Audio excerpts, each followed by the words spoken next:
Capítulo Charlie com sangue nas mãos. No apartamento escuro, Charlie descansou a cabeça e deixou a mente percorrer os últimos 14 anos, no seu próprio ritmo, escolhendo as lembranças mais fortes, tentando costurar seus melhores e piores momentos com um fio de coerência. Fora longe demais. Tudo chegara a um ponto no qual apenas um resultado seria o certo, o justo, o digno. Precisava matar Tony. Precisava libertá-la, dar um fim àquilo tudo. Todos haviam saído do controle. Todos eles haviam decidido flertar com o caos. E o resultado desastroso era aquele. Mais cedo ou mais tarde, Marion seria levada para casa. E Charlie não queria lidar com o que aconteceria com ela então. O telefone tocou. Ele atendeu, sentindo que o aparelho pesava 1 tonelada, e o colocou na orelha, esperando ouvir notícias de Marion. Reconheceu a voz de Vini, angustiada. Uma coisa do caralho, garoto. Melhor você vir pra cá, agora. Ele suspirou. Acabei de chegar daí, Vini. Fui eu quem a encontrou. Ela foi costurada, está no... Preste atenção, porra, Charlie. Não estou falando dessa merda que a Marion fez pra chamar a atenção. Estou falando de nós. O quê? Um tiroteio, caso, na frente do Bayside. Pelo amor de Deus, moleque, o lugar está infestado de policiais e federais. Tudo isso vai feder, e muito. Por um momento, o cansaço dele era tão imenso, tão intenso, que funcionou da mesma forma que um silenciador numa arma.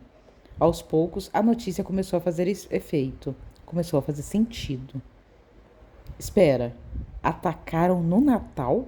Atacaram o Bayside diretamente? Vini, alguma baixa?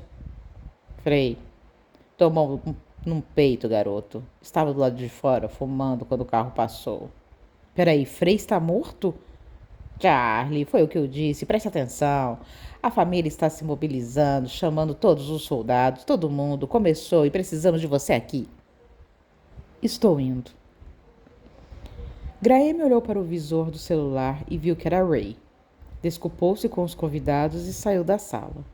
Lançou um olhar para Connor, assistindo TV com as outras crianças. Oi. Feliz Natal, minha bela. Algum progresso? Consegue ligar a TV em algum lugar? 1 minuto. Na sala, a família de Bodan e alguns amigos íntimos riam e trocavam presentes. Ela caminhou até um quarto vazio e fechou a porta.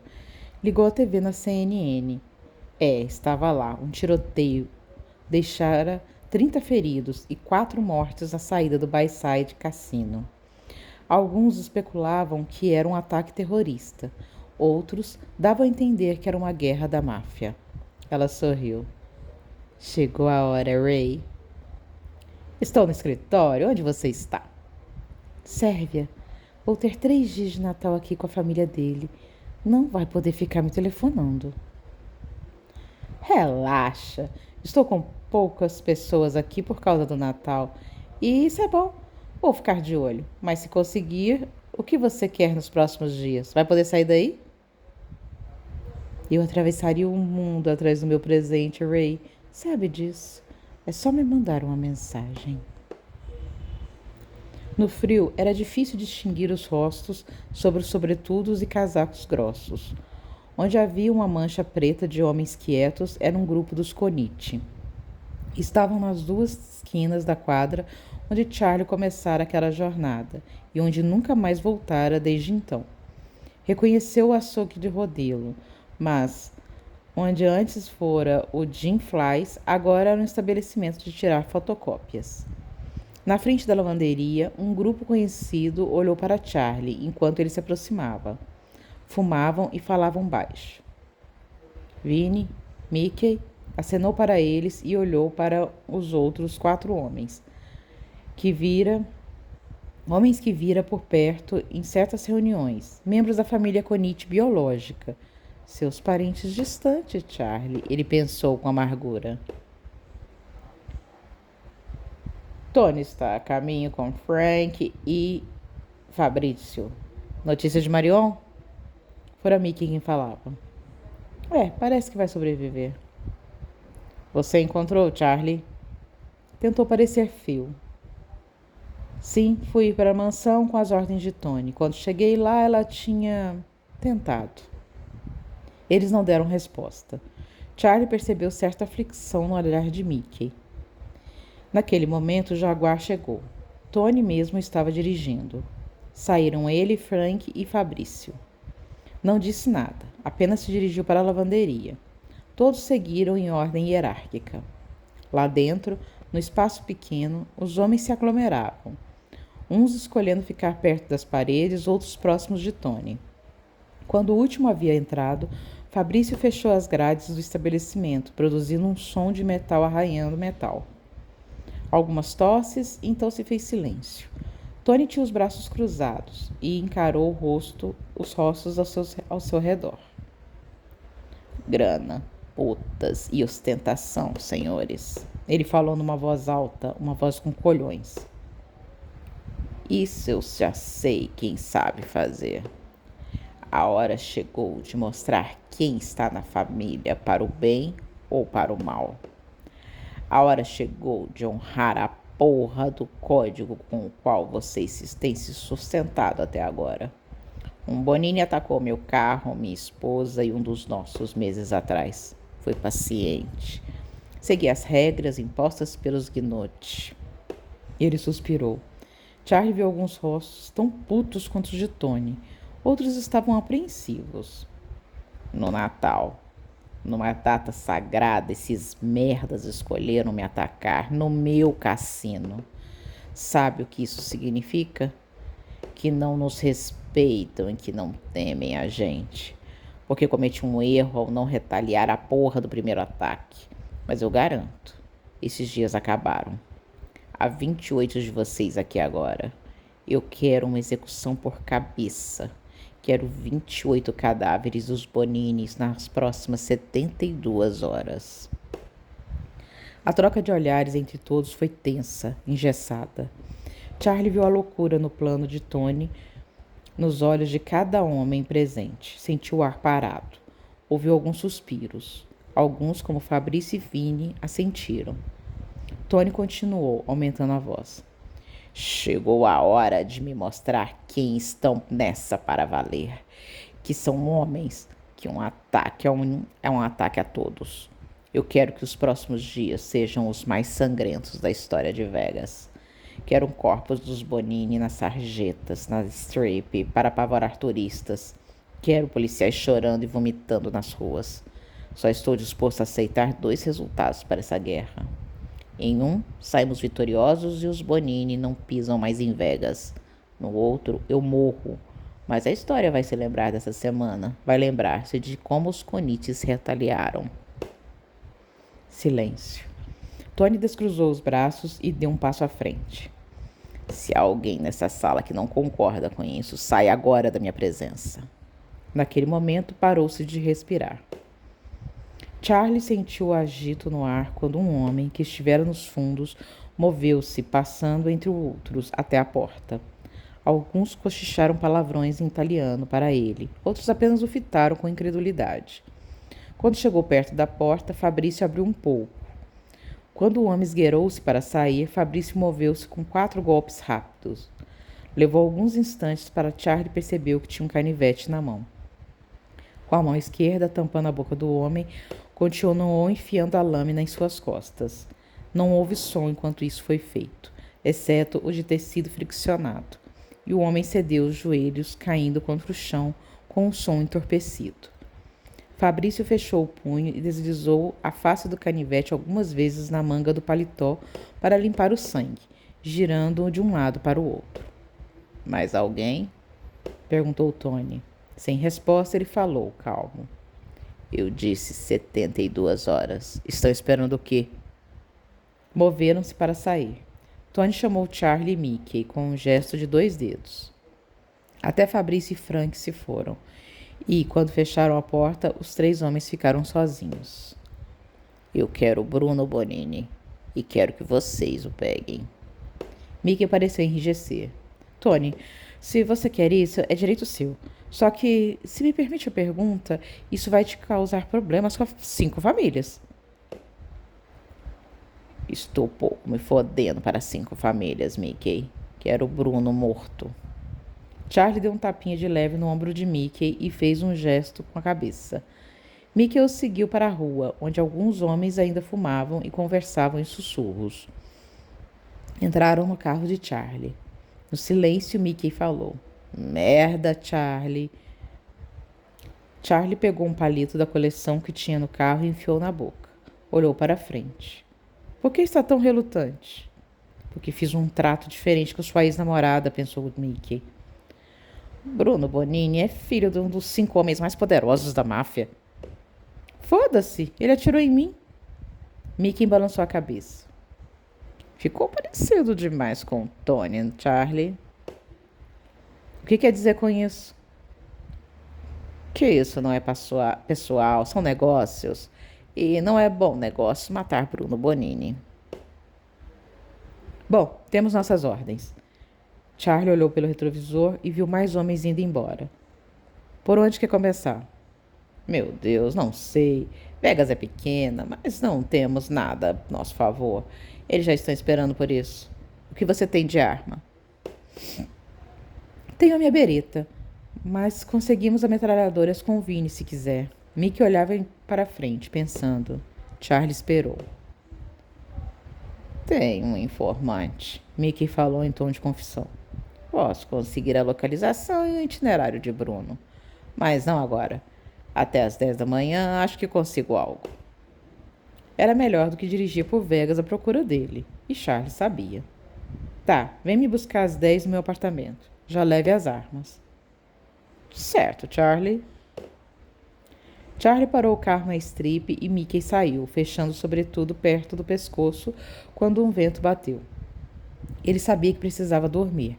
Não podia voltar para o hospital sem deixar o óbvio que estava preocupado com Marion. Não tinha mais nada que pudesse fazer naquela noite. O Camry de Ray parou na areia do deserto, levantando poeira. Mickey colocou a mão sobre os olhos para protegê-lo da luz dos faróis. Ray os baixou e saiu do carro. Você primeiro, falou, avaliando o homem que estudava e vigiava há anos, mas só agora conhecia pessoalmente. Mickey parecia tenso. Fumava, a outra mão enfiada no bolso. Ray tinha motivos para estar apreensivo, mas Mickey não tinha nada a ganhar matando. Muito pelo contrário. Tony libertou uma fuga antiga dentro dos seus homens essa noite. Como se tivesse tirado a coleira de cães raivosos, sabe? Um contrato? Não, pior. Uma ordem de execução de quase 30 bonines. Praticamente todos eles em Vegas. Eu e Charles ficamos com Bruno. Ray balançou a cabeça e estreitou os olhos, fitando o horizonte que começava a ficar aparente na débil luz que bradava a chegada do sol. E o que quer de mim? Não posso matar Bruno. Estava nos planos da Volkov. Não estava nos planos da Volkov. Fala como se tivesse escolha. Não sei o que fazer, Ray. Não estou preocupado comigo. Tony é próximo demais de Carmen, das crianças, e está perdendo a cabeça. Vou ser bem claro, Mickey. Temos vigilância em Bruno. É Natal, de forma que poucos de nós estão trabalhando.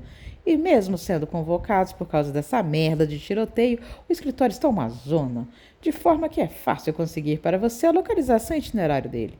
Posso colocar uns agentes na frente da sua casa com informações falsas de que interceptamos alguma conversa de que haverá um ataque lá. Isso é fácil. Mas preciso que seja feita hoje a coisa com Charlie.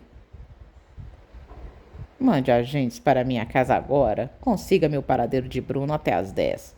E quando acabar, nos encontramos aqui. Eu trago Charlie. Você traz a pasta. Volkov tem um trato com os Bonini que não conheço por completo. Matar Bruno pode causar sérios problemas a esse trato. Ela posicionou as peças no tabuleiro, Ray. Se não conseguiu prever que isso seria uma possibilidade, ela não está jogando muito bem. Volkov me arrepia, Mickey. Com ela não é estratégia. Ela vai fazer o que precisar, qualquer coisa para conseguir o que quer. Tem um dos maiores empresários do mundo apoiando e financiando cada passo que ela dá nessa vingança dela. E esse cara pode parecer honesto e pode estar na capa da Forbes, mas ele tem ligações com o tipo de máfia que não conhecemos, entende? Do tipo que não tem código de honra e nem medo de federais. Se der a ela o que ela quer hoje, o poder de Volkov sobre nós acaba. Você recebe seu dinheiro e desaparece. E eu posso tentar juntar os pedaços que vão sobrar dessa guerra para minha vantagem, cobrando dela o que ela me deve. Então tá, traga Charlie e eu faço o resto. Mickey observou Carrie de Ray desaparecer na poeira e jogou o cigarro na areia. Às 9 da manhã, Charlie conseguiu acesso ao quarto de Marion. Ela dormia com o sol iluminando seu rosto plácido, refletindo nos metais e vidros que são componentes intrínsecos ao ambiente hospitalar. Nos pulsos curativos brancos parecendo munhequeiras de jogadores de tênis. Tomava soro na veia, mas apenas isso. Ele se aproximou e, sem pensar que alguém poderia estar de olho, fez um carinho de leve no cabelo dela. Lembrou-se de como a encontrara. Tentou medir a parcela de culpa que ele tinha naquilo. E, mesmo assim, não sabia se tinha salvo Marion ou condenado a uma vida que ela não queria viver. Acorda, implorou baixinho. A porta abriu e uma enfermeira entrou. Negra, de rosto belo, ela sorriu para ele e se aproximou. Ele deu um passo para trás para deixá-la examinar Marion. Ela recebe alta hoje. Já? Não deveria ficar mais alguns dias? Não. Ela fez a cirurgia e agora só tem a recuperação pela frente, que não é tão complexa. Repouso, basicamente, é a medicação. A outra enfermeira me disse que foi você que a trouxe. É. Agiu bem. Muito rápido. Salvou a vida dela. Mas não, meu bem, eu piorei tudo. Marion não queria chamar a atenção, ela queria morrer. Ela sorriu para ele. Parece se importar com ela. Então ajude-a. É só uma questão de tempo até que ela entre no mesmo ciclo de depressão de novo e ela vai tentar até conseguir. Ele assentiu. A enfermeira tirou o termômetro debaixo do braço dela e anotou a temperatura no prontuário. Fitou Marion por alguns segundos. Difícil imaginar o que leva uma mulher tão bonita, tão rica, a fazer uma coisa dessas. Ele forçou um sorriso débil, lembrando-se de Marion na noite da morte da gatinha, do soco que Tony lhe deu, da forma como ela caíra na cama, e Tony dissera para que Charlie se apressasse. Não, enfermeira, não é. Ela saiu. Charlie olhou para o relógio, precisava ir. Deu um beijo na testa dela antes de sair. Mickey estava esperando com o Mazda dele.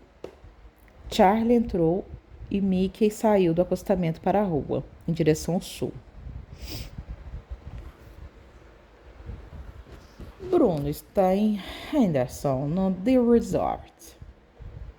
Longe o suficiente para não ser encontrado nas ruas, perto o suficiente para ter a proteção de sua família. Mais ou menos. Está sem a família, com 3 guarda-costas e a sua comadre. Então vamos lá. O The Resort era um hotel magnífico ao sul do Las Vegas Boulevard. Mickey parou o carro e tirou uma mala preta, pesada, de dentro do porta-malas. Pela forma como a carregou, Charlie sabia que as armas estavam lá. Caminharam até a recepção e receberam o sorriso de uma mulher atrás do balcão. Bem-vindos ao The Resort. Precisamos de uma suíte, de preferência a melhor.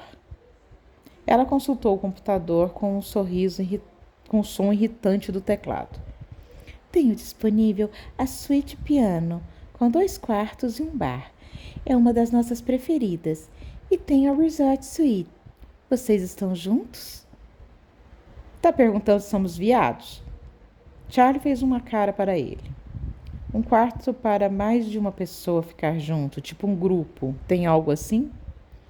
Seria a suíte piano, senhor. Tá, ficamos com ela. Uma diária só.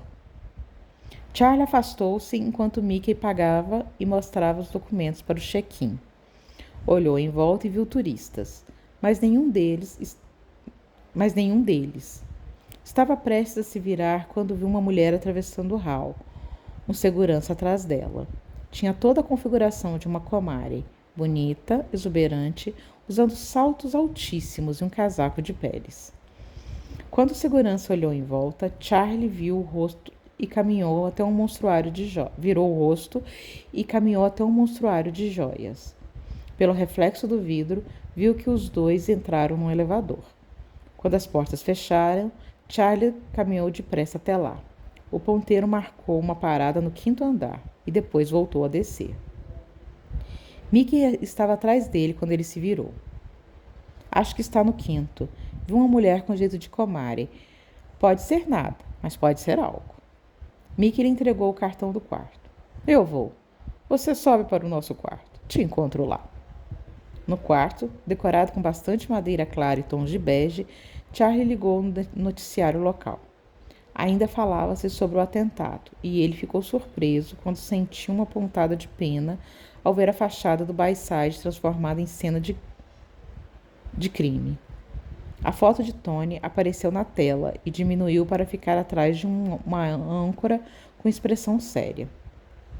Após a notícia, cortaram para falar das vendas de Natal. Ou seja, nenhum corpo de Bonite fora descoberto ainda. Ele desligou a TV e caminhou em volta do quarto para liberar um pouco a tensão. Batidas na porta. Ele abriu esperando ver Mickey e quase sentiu o coração pular para a boca quando viu, além dele, a suposta comadre de Bruno Bonini. Abriu espaço e Mickey entrou, puxando-a pelo braço e soltando-a na cama. Ela ficou sentada, olhando de um para o outro e, se estava com medo, não demonstrou. Era de fato bonita, devia ter uns 26 anos.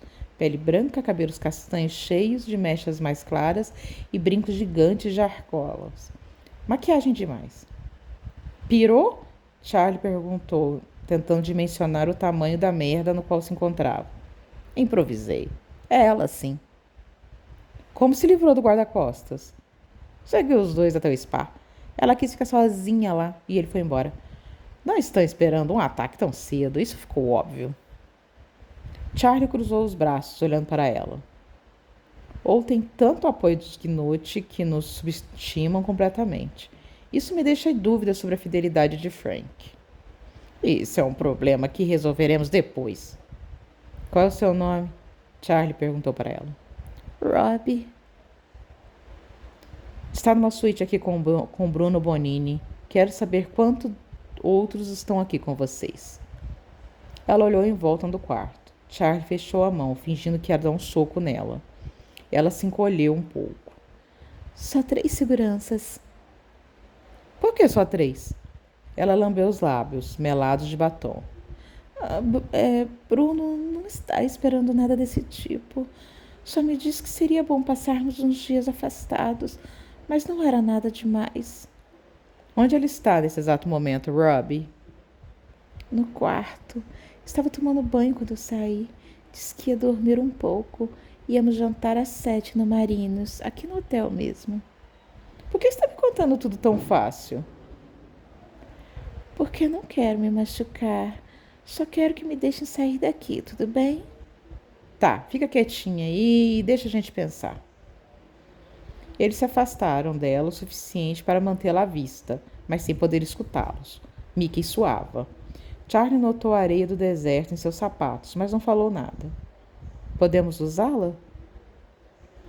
Só precisamos atrair Bruno para algum lugar, estourar seus miolos e sair daqui. Podemos fazer isso, parecer que ela está convidando para um encontro sexual em algum lugar do hotel, longe dos seguranças. Mickey pensou. É arriscado, Charlie. Cada segundo que passamos aqui é um segundo contra nós. Espera um pouco. Ele andou até Robbie. Bruno gosta de você ou gosta só de trepar com você? Bruno gosta de mim. Deixaria Laila, mas ele não pode se divorciar. Quer sair viva dessa, Robbie? Ela sentiu. Parecia uma criança cheia de joias. Parecia o protótipo de menina caipira abusada pelo pai, que foge para Vegas para ser uma dançarina e arranja um homem para cuidar dela. Era a versão menos sofisticada e inteligente de Marion. Escreva um bilhete para Bruno, convidando-o para um encontro num lugar com mais privacidade. Outro quarto. Ele suspeitaria disso ou é algo que você faria? Eu não faria assim como você falou, mas se eu chamasse para uma jacuzzi, eu iria. Mickey pegou o telefone da suíte. Como faço para reservar uma jacuzzi? É privativa? Quanto? Reserve para o Rob, às 7 da noite. Ele desligou. Rob pareceu tensa. Escreva um bilhete. Jacuzzi 4, Mickey ordenou, colocando o bloco de papel com um R em cima.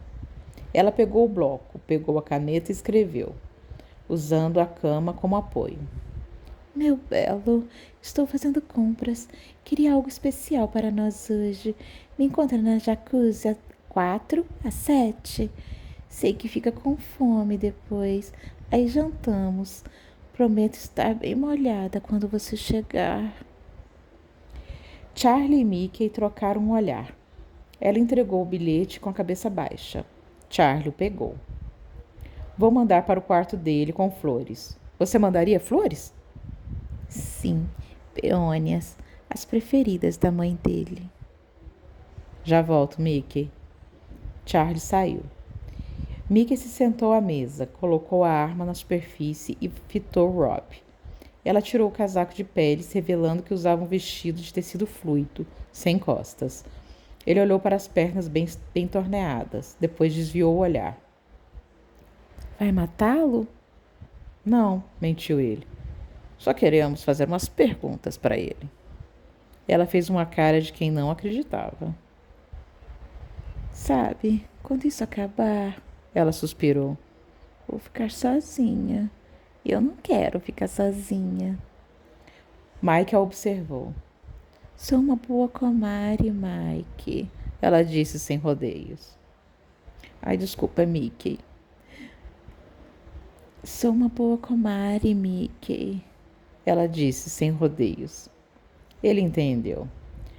Existia uma possibilidade de alguém achar que ela estivera envolvida com a execução de Bruno.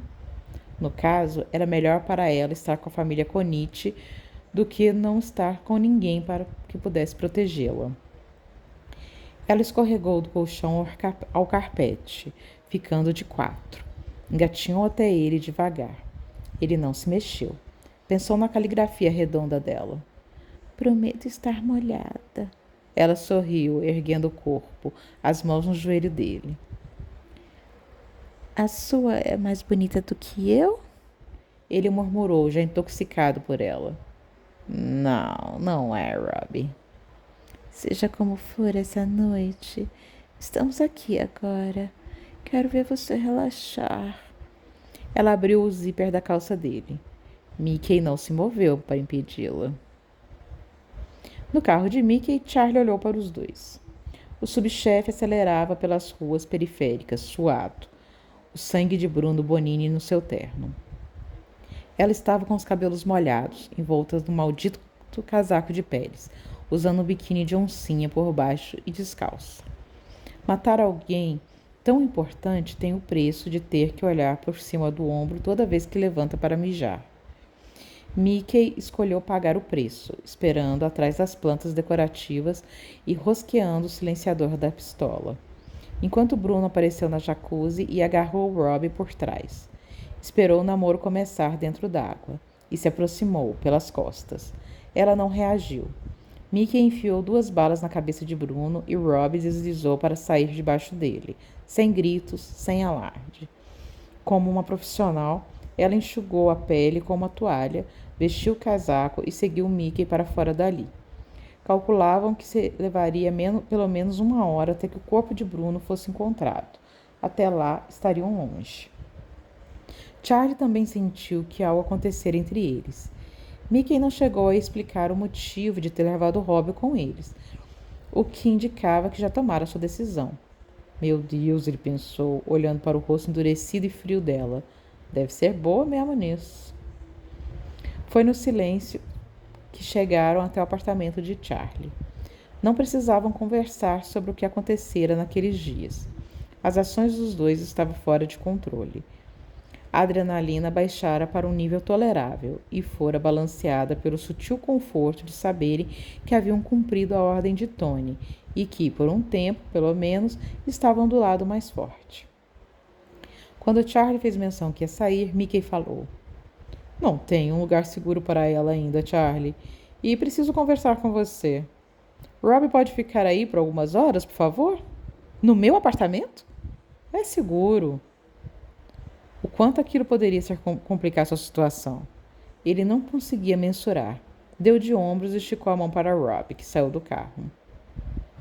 "Já volto", ele disse para Mickey e caminhou com ela até o apartamento. Rob entrou, olhou em volta e tirou o casaco. "Não apronta, tá?" Ele suspirou.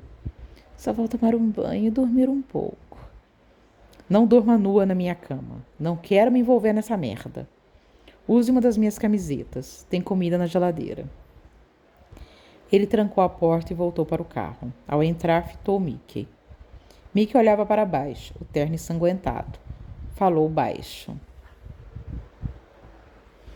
"Sei que foram os últimos 2 dias mais loucos que já teve, mas chegou a hora. Precisa vir comigo. Tem uma pessoa que precisa conhecer." Charlie estava tão cheio de ansiedade que não conseguia imaginar-se dormindo. Enfiou um cigarro na boca e fumou, baixando o vidro. "Comeu a Rob?" "É, mais ou menos isso." "Foi idiotice, sabe disso. Complica as coisas. Ninguém precisa ficar sabendo." "Está me levando para algum lugar para me matar?" "Não, Charlie. Só confio em você agora." "Então acabe logo com isso." Mickey ligou o carro com um movimento exausto, visivelmente abalado. Charlie sentiu que não tinha medo de mais nada. Pararam no deserto. Mickey saiu e Charlie também. Perguntou-se se Marion já havia saído do hospital, se alguém fora buscá-la, como ela estava. Precisava encontrar uma forma de chegar até Tony, mas ainda tinha aquela coisa estranha que Mickey queria dele. Os dois sentaram no capô quente, fumaram, sentindo o cheiro do deserto. Charlie se perguntou quantos corpos estavam enterrados ali. "Depois de hoje, você vai ficar com ódio de mim." Charlie olhou para ele pensando naquilo. "Mas espero que não fique. Sempre gostei de você, sabe, Charlie? Mesmo que alguns de nós se sintam injustiçados pela forma como o Tony o protege e tal. Eu acho você um cara legal." A apreensão borbulhou no estômago dele. Sentia no corpo todas as dores musculares da noite. Os joelhos já não eram mais os mesmos. Acho que estou anestesiado demais para sentir qualquer coisa, Mickey." "Sinto muito por Marion, Charlie. Sei que gosta dela." Ele tragou para não responder, que era muito mais do que isso. Ouviram um carro se aproximar. Os faróis iluminaram a poeira levantada de forma fantasmagórica. Um homem alto saiu do carro, e quando o rosto dele foi desvelado por um feixe de luz amarelada, Charlie reconheceu o federal, Ray Cage. "Puta merda, Mickey", soltou ainda sem respostas, mas compreendendo que estava numa merda que tinha as propriedades de areia movediça. Ray Cage tinha as mãos no bolso. "E aí, Mickey?" "Está feito. Minha família?" "Estão bem. Nem notaram meus homens lá. Consigo estender a vigilância por umas 12 horas." Mickey assentiu. "Eles têm um trato, meu Deus." Charlie esperou. Era irônico que ele parecia ser um dos poucos homens verdadeiramente fiéis a Tony. Ray fitou Charlie por um segundo. Estendeu o braço e a luz bateu numa pasta parda. Charlie pegou a pasta sem rodeios, desejando acabar logo com aquilo, porque ainda queria encontrar uma forma de ver Marion, antes de ir ao apartamento. O coração pesava ao saber que teria que contar a Tony sobre Bruno, porque sentia certo receio de Tony agora e também não queria lidar com a Rob. Abriu a pasta com um suspiro e se deparou com algo que ele não entendeu a princípio. Fotos. Olhos inchados. lábios cortados, marcas de queimaduras, cortes. Ele foi passando de uma para outra, rápido, coração dançando. Tum-tum, tum-tum, tum-tum, tentando manter as fotos num ângulo para que a luz as iluminasse. Não pode ser ela, não pode ser ela, não pode... Mas era. O rosto quase deformado, porém familiar de Graeme. O corpo do qual ele nunca se esqueceria. As mãos delicadas, os pés de dançarina. Ele olhou para cima. Mickey desviou o olhar, mas não Cage. Graeme Grove foi entregue a Fabrício Grinucci, sob as ordens de Tony Charlie, quando ele te mandou para a reabilitação. Ela foi torturada por 3 dias. Ordenaram que assumisse e ela fez isso. Mas temos os arquivos da polícia e do hospital. Ele fechou os olhos. Não havia, então, chão sob seus pés, e ele não estava mais no deserto. Caíra numa lama negra e gélida, onde faces riam dele sem som. Olhos maliciosos o colocaram sob o escrutínio, fazendo com que ele sentisse o impacto da culpa que tivera naquilo. Graeme, do cheiro de shampoo de coco, das risadas no seu ouvido, de braços macios que o confortavam. Sentiu que perdera o fôlego e puxou o ar para os pulmões. As imagens do dano absurdo que foram causados deliberadamente ao seu corpo não saiu da sua cabeça. Cerrando os dentes, ele voou no pescoço de Mickey. O outro deixou-se derrubar, as mãos para cima, na defensiva, e Charlie sentiu Ray puxando-o para trás quando estava prestes a encher o outro de porrada. Foi empurrado na noite escura e viu a Glock de Ray apontada para ele. Controlem-se, foi a ordem. Mickey levantava-se devagar, pesado. Eu não sabia, Charlie. Mentiu porque precisava. Soube há pouco tempo. Queria te contar antes, mas o momento certo nunca surgiu. Agora estamos nessa, todos nós. Achei que deveria saber. E deveria saber por Cage, para que não houvesse dúvidas. Isso não é uma fraude. Isso realmente aconteceu com ela. E se você deve ler o relatório completo. Ele olhou para o maço de fotos e os papéis que estava amassando. Viu que as mãos tremiam. Jogou as fotos na areia, não conseguindo mais olhar para elas. Encontrou um documento do hospital. Nele, numa lista das fraturas, queimaduras e lesões que Graeme sofrera. Li aquilo, cada palavra um golpe, até que chegou uma frase que precisou ler 4 vezes para entender. Exame beta-HCG condizente com 5 a 6 semanas de gravidez. Olhou números abaixo, que não entendeu. Jogou a pasta no capô do carro e endireitou as costas. Mickey teve coragem de confirmar. Sim, ela estava grávida, Charlie, mas não sabia. Não sabemos se o bebê sobreviveu. Ray e Mickey esperaram. Charlie caminhou pela areia, respirando de um jeito difícil, com esforço. Finalmente sentou, colocou a cabeça entre as mãos e chorou. Mickey não gostou de ver aquilo. Sentia agora, talvez porque estivesse cansado, talvez porque agora tinha 2 filhos e as crianças haviam amolecido seu coração, que contar a Charlie por motivos egoístas era pior do que não contar por lealdade a Tony. O som era fino, quebradiço. As costas de Charlie tremiam com os soluços. Mickey percebeu que Cage não dava a mínima. Com calma, ele juntou os papéis e fotos de novo dentro da pasta, amassados e cheios de areia. Marion entrou na mansão, parou no hall e olhou em volta. Morri e fui para o inferno, de fato, pensou. Donnie olhava para ela.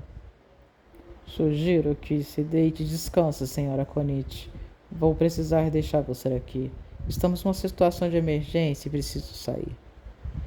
Onde está Charlie? Não sei, mas com a situação lá fora do jeito que está, pode estar em qualquer lugar. Tchau. Ela o olhou afastar-se. Viu a árvore piscando no canto, deu leves batidinhas na coxa, beijando o ar, esperando Pandora. Então lembrou-se e suspirou. Olhou para as faixas nos pulsos. Sentia a pele arder de vez em quando, mesmo com os medicamentos pesados que estava tomando. Subiu as escadas devagar, com a mão no corrimão. Não precisara de uma transfusão de sangue, disseram-lhe, que foram socorridas pouco tempo depois de cortar-se, e que só estava viva por causa daquilo, e porque fizeram um corte na horizontal. Bem, da próxima vez já sabe. Ela não sabia que deveria agradecer a Charlie ou odiá-lo para sempre. No quarto, viu as empregadas que haviam limpado todos os traços do incidente, todo o sangue, tudo que indicava a infelicidade extrema que ela habitava naquele lar. Viu também uma caixa embrulhada com uma fita. Jazia na mesa da cabeceira dela, quase grande demais. Ela tocou o bilhete pequeno, curto e grosso para quem o escrevera. Para Marion, de Charlie. Feliz Natal. Puxou a fita e viu o pacote ceder. Moveu o embrulho suficiente para ver o que era. Seu sorriso era débil, pesado. Percebeu que ele tivesse que olhar para qualquer outro ser humano de novo. Queria que fosse para Charlie. O ódio não cabia dentro dele e batia para sair. Mas Charlie o manteve sob controle. Estacionara nas sombras e observava a lavanderia. Um telefonema para Vini indicara que era ali que o desgraçado estava. Acendeu um cigarro e esperou. O ar gélido que vinha de fora invadiu seus pulmões, e ele deu uma tossida. Largara Mickey com Cage e pegara o seu carro. Não ia esperar, não podia, não conseguia. A cólera vencera todo o resto dentro dele. Contaminara todas suas células. Ele agarrou o volante e apertou para liberar um pouco de energia. Viu Fabrício sair da lavanderia e olhar para os dois lados antes de entrar no Camaro, que tanto amava. Ele saiu com os pneus arranhando o asfalto e Charlie foi atrás. Chegaram a uma casa. Charlie pensou que fora naquele lugar que ele passara aqueles dias, sendo usada como um brinquedo por ele, cheia de agonia, dor e desespero. Ele viu Fabrício estacionar fora da garagem, como se tivesse intenção de sair em breve. O bairro estava tranquilo para o horário. Ouviu alguns televisores ligados dentro das casas menores. Fabrício entrou. Ele saiu do carro e atravessou a rua, sacando a arma do coldre. A palma da mão suava, assim como seu peito debaixo do terno. Não pensou e abriu a porta. Afinal, para que trancar? Quem teria coragem de entrar na casa de Fabrício Gnucci? Deu tempo de ver Fabrício virando-se para entender o que estava acontecendo. Quando reconheceu Charlie, já estava com a bereta contra sua têmpora. Charlie apertava-o pelo colarinho e Fabrício olhou dentro dos seus olhos com questionamento e confusão. Então viu que ele sabia. Graeme. Sorriu. Alguém te contou de Rocket? Charlie cerrou os dentes e jogou a bereta no chão. Fechou o punho e deu um soco no rosto dele.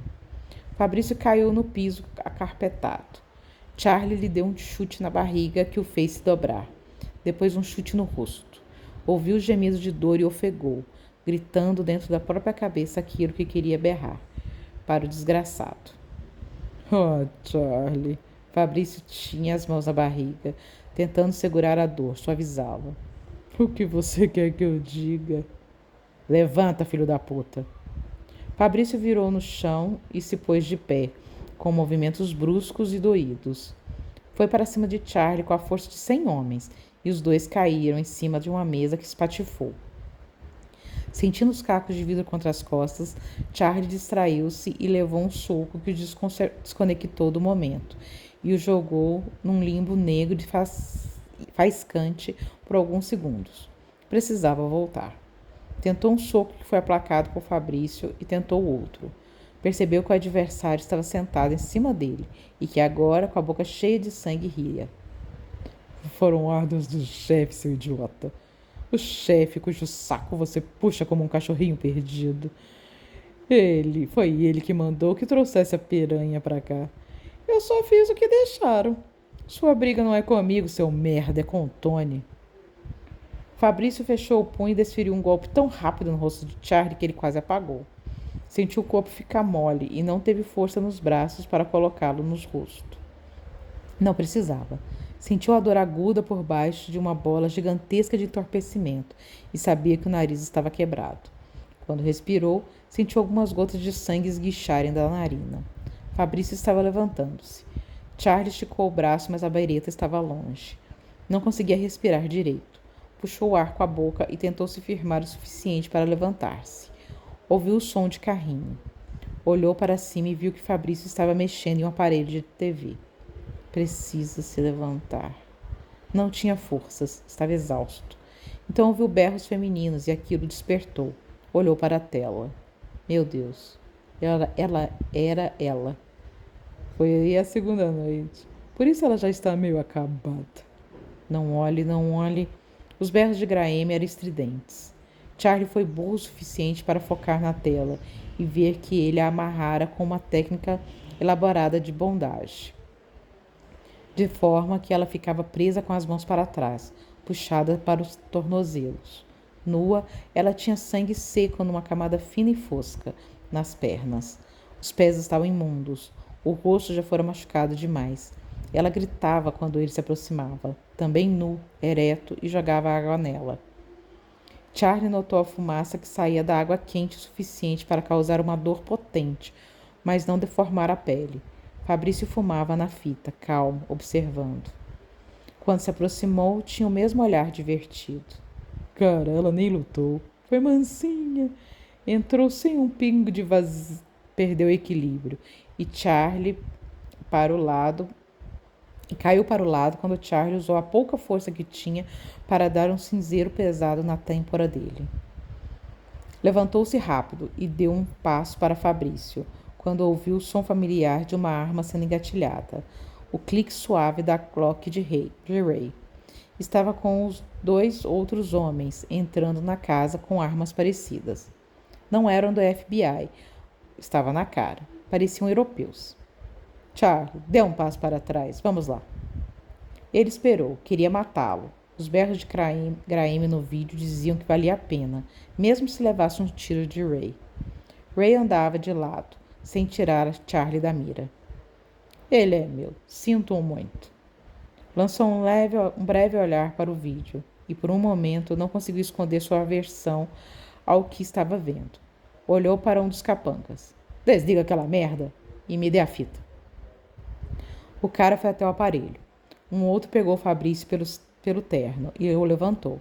Alisou procurando armas, mas não encontrou nenhuma. Me usou direitinho. Charlie suspirou, sentindo-se como se o corpo fosse desmoronar. Eu trouxe até ele. Desabilitei o filho da puta e agora você vai prendê-lo. Vai além disso, Charlie. É maior do que nós dois. O outro agarrou Fabrício pelo ombro e tirou algo do bolso. Charlie só viu que era uma seringa quando já estava sendo descarregada no pescoço do outro. Fabrício ficou mole e os homens saíram da casa com ele, arrastando pelos pés no piso. Ray guardou a arma. Durma um pouco. E saiu.